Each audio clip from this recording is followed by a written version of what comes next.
Hello guys! Sa video na to, isi-share ko sa inyo ang buhay ko dito sa Amerika. Talagang nagbago yung buhay ko nang dahil sa asawa ko. Una, syempre dati sa bundok lang ako nagtrabaho sa aming farm.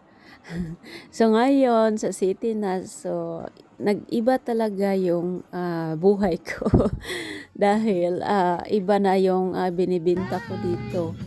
So yung mga nakita nyo sa likod ko, yun yung mga produkto na binibenta namin sa aming mga customer.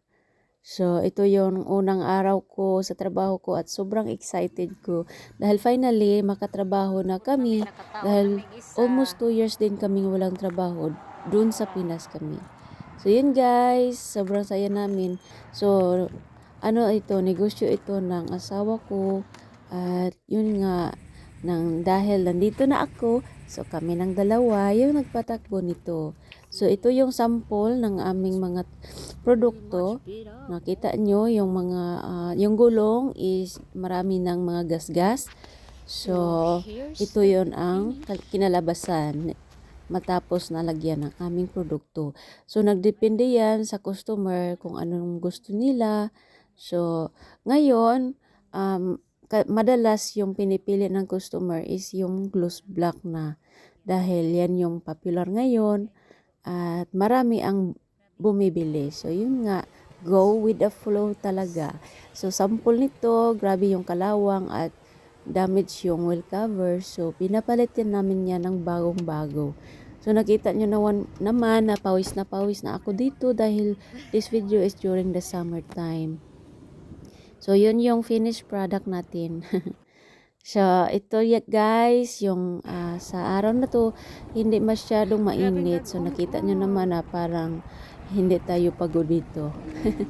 So, yun nga, araw-araw guys, nagta-travel kami ng asawa ko dahil hindi naman masyadong malayo yung iba. Pero mostly, madalas guys, mga 1 hour yung travel namin papunta sa aming customer. So, yun yung sample ng aming mga produkto guys. So, noon, nag-ano lang ako sa asawa ko, nag-observe lang ako sa kanya, sa mga ginagawa niya. So, ngayon, na almost 4 years na ako dito, natuto na ako sa mga gawain. So, mostly guys, ako na yung taga-install. At mayroon din naman na yung asawa ko talaga yung mag-install or kagaya ng mga gulong na mahirap tanggalin yung palitan yung mga wheel cover. So yung asawa ko talaga yung gumagawa dahil may gagamitin siya na machine para matanggal yung gulong. So yun guys, yung travel namin. So dito guys, makita nyo yung gulong na sobrang na talaga no, kinalawang at sobrang dumi din ng ang wheel cover. So, yung asawa ko na ang gumagawa dito.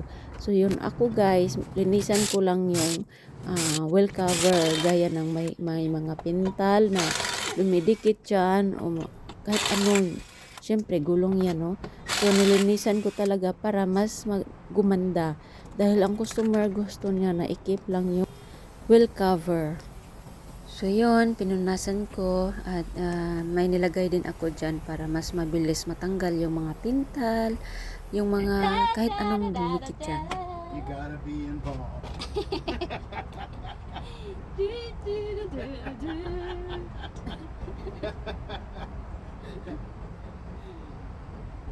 So I have a job. You do have a job. Now I have to split the money with you.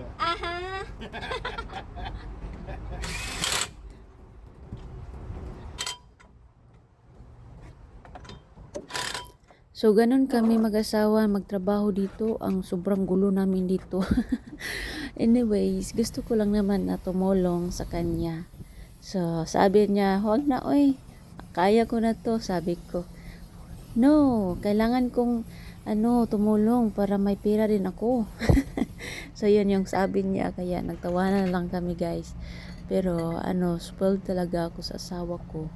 So yun guys, yung final na trabaho no na ano na yung gulong, mas gumanda na, wala nang kalawang. So, yun nga, punas ng punas. Pero yung iba guys, na ang tagal talaga, no? Mahirap tanggalin yung mga pintal o yung iba na sobrang dikit na. So, may ginagamit ako na chemical dyan.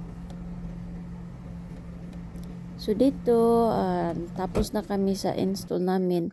So, yung video ko is magkaiba-iba yung araw. Kinukulay ko lang yung mga video namin sa araw-araw namin na paglalago ng aming negosyo sa aming pagpaninda. So, pauwi na kami dito guys at yun yung trabaho ko dito sa Amerika. Bago yung buhay ko dahil dati sa bukid lang ako at ngayon sa city na nagtatrabaho. Buhay ng Pilipina dito sa Amerika. Simple lang pero masaya dahil nasa tamang tao ka. Thank you for watching guys at hanggang sa susunod na naman tayo uli. Salamat and good night.